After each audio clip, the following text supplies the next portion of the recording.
إنتاج الشبل تقدم. بسم الله الحمد لله والصلاة والسلام على رسول الله وعلى آله وصحبه ومن والاه أما بعد. السلام عليكم ورحمة الله وبركاته. وبرنامجكن امتحانها هاي سؤالها فيسبوك وأنا حلقتي 94 sidii caadigeed waxaan ku soo qaadan doonaa su'aalo ilaa 6 ah oo ka mid ah su'aalihii naga soo gaadhay dadweynaha. su-aasha koowaad waxay leedahay gabadha xaaska ah in ninkeedu wixii caafimaad ah ka bixiyo ma ku leedahay?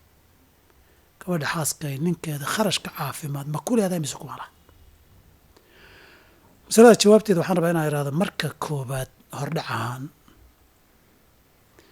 labada reerka ee wada jooga xuquuqda dhaqaale ay isku leeyihiin waxaa lagu leeyahay xagga ninka. meherka laga bilaabo,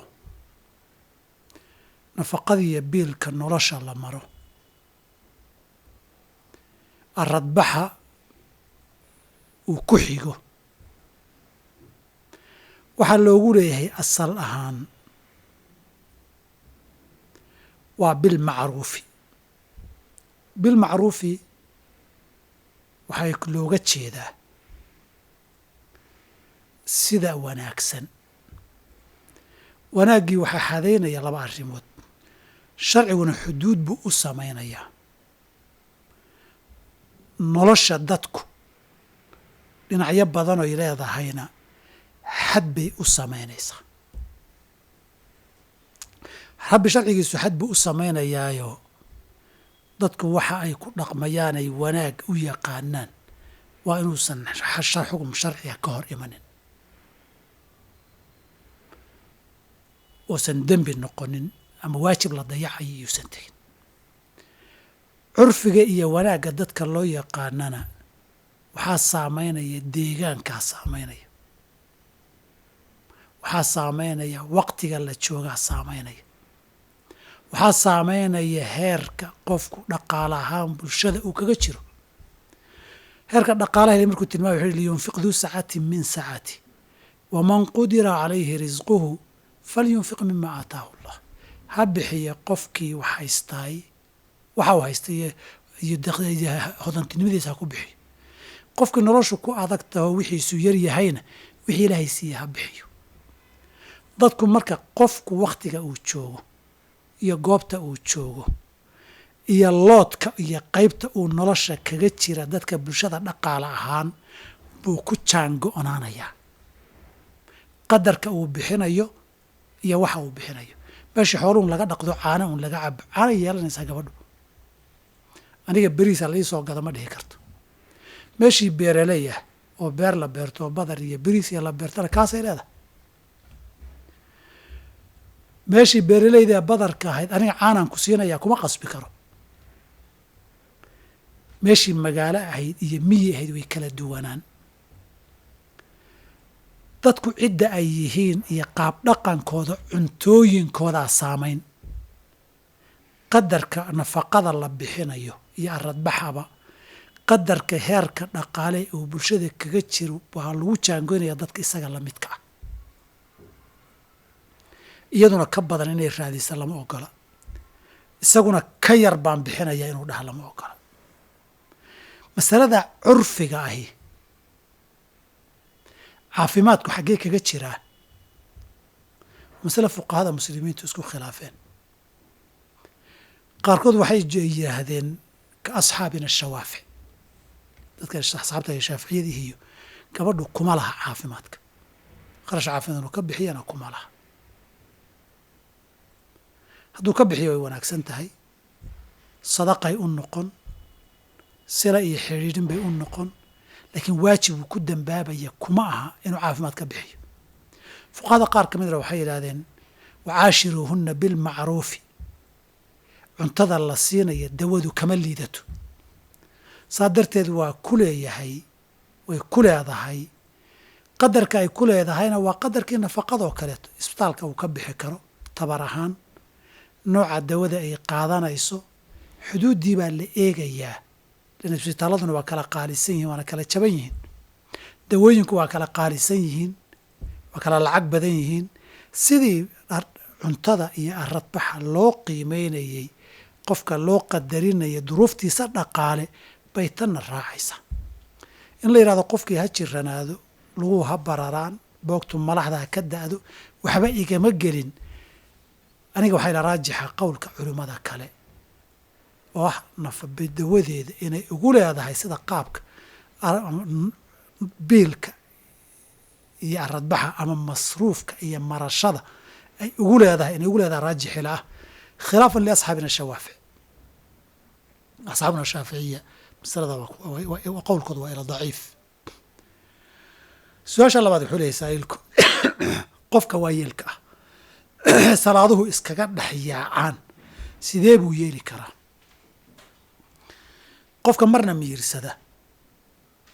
marna miyirku ka tagana waa nooc qofka miyirkii iyo garashadiiba ka tagtayna waa nooc kale qofkay ka wada tagtay oon salaadaba kala garanaynin laguma laha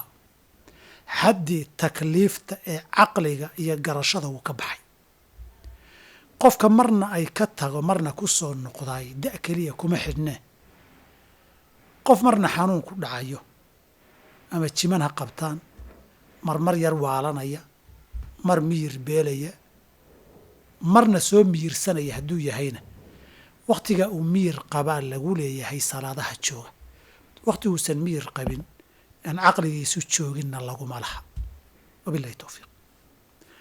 sa'ilka saddexaad wuxuu leeyahay haddii ay salaad iga tagto anigoo hurda kadibna aan soo kaco tii kale oo lagu jiro laakiin aan u maleeyo tii hore oo niyadda ku tukado jamaacadda xukunkayga muxuu noqon way ansixi salaadaha haddaad ugu timaada imaam iyo ma'muum ku jira adoy salaado hore kaa tageen garashalaan iska badaaya adoo garanaya duhur baad soo dibdhigtay oo masaafur baad hayd casarkii baad jamaacad tukanaysood og tahay ku soo xidhatay laba khayar labada way kuu bannaan tahay inaad niyatul casri kula xidhato iyo inaad niyatu duhri intaad kula xidhato afartii tukato kadibna casarkii ka dabageyso mararka qaarkood waxaa fiican niyada tii hore inaad kula xidhato sida qof maqrib soo dibdhigay salaad cishoo la gelaya yimid si uu labadaba jamaaca ugu helo inuu niyatul maqrib ku galo saddex markuu la tukadana uu ka baxo ta kalena uu hadduu ka gaari kara rukuucda intuu ka gaadho cishaha ku xidho afar cishaha tukado waa calaa qowli ljamhuuri markaan idhaahna salaadaha tegey say u kala waqti horreeyeen in loo kala hormariyo waajib ma aha aqala shay laakiin waa inay sunno noqoto oo nabigu khandaq markii la qodayey salaadihii dhowrka ahaa ee ka tegey say u kala horreeyeen buu ficil ahaan u kala hormariyey haddaan dhahna calaa qowli almaalikiya oo ficilka mujaradka ihi keligiihi wuxuu tusayaa waajib buu tusayaa sidii saaxibulmaraaqi uu dhihi jiray wa kullu maa fiihi sifatu tujhalu falilwujuubi fi lasaxi yujcalu wax kastoo sifada loo sameeyey ma wujuub mise sunna loo sameeyey la garan waayo oo afcaasha nabiga ee cibaadaadka ah falilwujuubi fi lasaxi yujcalu waajib baa laga dhigayaa haddii qowlka maalikiyada aan qaadanana tii horaaba waajib noqonaysa inaad niyaddeedii horta ku tukata tadamba intaan la gaarin tadambana aadba keligaa tukato ama jamaaco kale aad hesho wabillahi towfiiq sa'iilka afraada xalqadeennan 94 wuxuu leeyahay aniga iyo ninkayga laba meel baan kala joognaa meel kasta waan ka wacay blog waa isaaray si aan ula xidhiidho nafaqadayda ima siiyo ee maxaan sameeyaa dabcan dee gabadhu ninka nafaqadeeda way ku leedahay haddaynan jirin wax nafaqada ay ku weydo oo iyada xaggeeda ka yimid ama heshiis hore ha ahaado ama iyadu nushuus iyo waxyaabihii nafaqada iyo biilka mudaashadiisa lagu waayi jiray ay yeelato arrintaas ma tahay mise ma aha masalatulqaadi wey saddex gabadhan oo kale talada aan siin kara waxaa weeye inay qaadiga aado ninka inuu maqan yahay meeshaasna jiro nafaqaya biilna aynan ku haysanin ay u sheegto hadday markaa doonaysa weeye inay dalbato fasaq cadamu nafaqa asalku gabadhu fasaq bay xaq ugu yeelanaysaa ama ha jooga ninku ama ha maqnaado hadduu nafaqadeeda iyo biilkeeda siin waayo ama ha u diido ama haba awoodi waayo qaadiga ay u tagtay wuu xaqiijinayaa ama ninkii ha helo ama dad kaloo cuduuloo shaahid iyo markhaati a keen ha yidhaahdo haddii arrintii rumowda iyaduna dalbatana fasaq inuu siiyo bay xaq u yeelanaysaa masalada waa masale qaadiya xukun u baahane intaa waa tilmaan guud oo sharci fulinta iyo dhabaynteeda iyo xaqiijinteedu xagga qaadiga gabadhu ha aado wabilahi towfiiq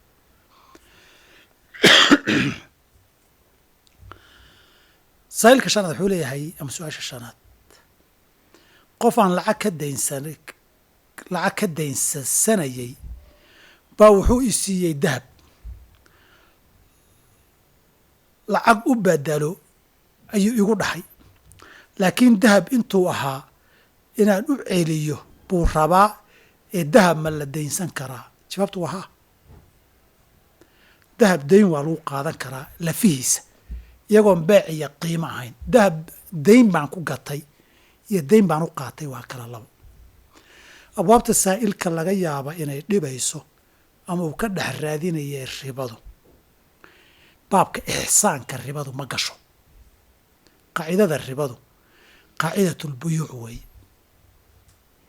wax dayn lagu kala gatay baa ribo gala dahabkan waad iga gadatay laakiin dayntii lacagtaan kugu leehay iyo dahab baad iga qaadatay dahab baad ii soo celinaysaa ribo ma gasho beriis lagu gaday ribaa gasha laakiin beriis baa xaafadda ka go'ay 2 kiilaan kaasii qaatay markii aan soo gataan 2 kiilo ku siiyey baabul ixsaani wa deyni waaye waxaad u garan kartaan dirham iyo diinaar baa la kala dayman jiray dahab iyo fidayna ahaayeen lacagihii ribadu gelaysay bay ahaayeen marka inta iyagii la qaato iyagoo kale laftoodii dee la soo celin maayo lacagtii aad qaadatay waxba aad ku iibsato gacan kale ay gashay hadhowtii inay tahay qasamaan laakiin mithli markaad soo celinayso waxaa lagugu siinayana baabul ixsaan uu yahay iyo dayn baabul ribaa halkan ma gasho beriis la dayntay oo ixsaan laguu siiyo beriis la celinayo dayn beec iyo riba maaha lacag la dayntay dahabka lacaguhu soo wixii ribadu geliyay maaha $1 baan dayntay hadhowna $1 baan soo celiyey baabul ixsaan weeye baabul riba maaha abwaabtu ribadu haddaad akhridaan kitaabulbuyuuci buyuuculfaasiday ku jirtaa masalada beec ma yaallo bilahi towfiiq su-aasha ugu dambaysa xalqadeena 94 ee taxanaha su-aalaha facebook wuxuu leeyahay qof janaazon ba lagu tukan karaa iyadoon la ogeyn haddii uu taariku salaad ahaa ama wax lamid ah jawaabtu waa haa haddii qofka muslimnimo lagu ogaa uuna dhintay janaaze waa lagu tukan karaa gaar ahaan qofkan laleeyahay lama ogeyn inuu tukan jiray iyo in kale qofka intaan garanayo cinda ahli sunna qowlan waaxidan waa lagu tukanayaa asalkan qofka muslimkii inuu tukada wey haddii lagu ogaa inuusan tukan jirin oo taariku salaad ahaa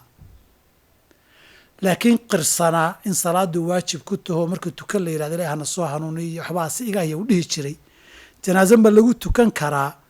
waxay farac ka tahay ma gaal buu ahaa mise muslim buu ahaa taariku salaadka wahsiga uga tegay isagoo og inay waajib ku tahay ma gaaloobay diinta ma ka baxay mise kama bixin calaa qowli imaam shaafici iyo asxaabteenna waa dunuub iyo macaasi diinta loogama baxo saa darteed muslim tukaday weeye oo dembi ku jiray muslimiintaa kale ee dembiga ku jirtay ka tuugada ku jiray ka ribada ku jiray ka zirada ku jiray ka khamriga ku jiray buu la mid yahay muslimiintaa cusaad ee lagu tukanayo la mid yahay calaa qowli asxaabina shawaafic imaamu shaafici iyo asxaabtiisa iyo rag badan oo kale qowlkaasaan aniga raajix iyo sax ila ah wabillahi towfiiq intaasna waxaa noogu dhan xalqadeennii 94 ee silsiladda taxanaha Facebook intaan xalqadda xigtay 9 isugu imanayno sidaa iyo nabadgelyo. Wassalaamu calaykum waraxmat ullaahi wabarakaatu.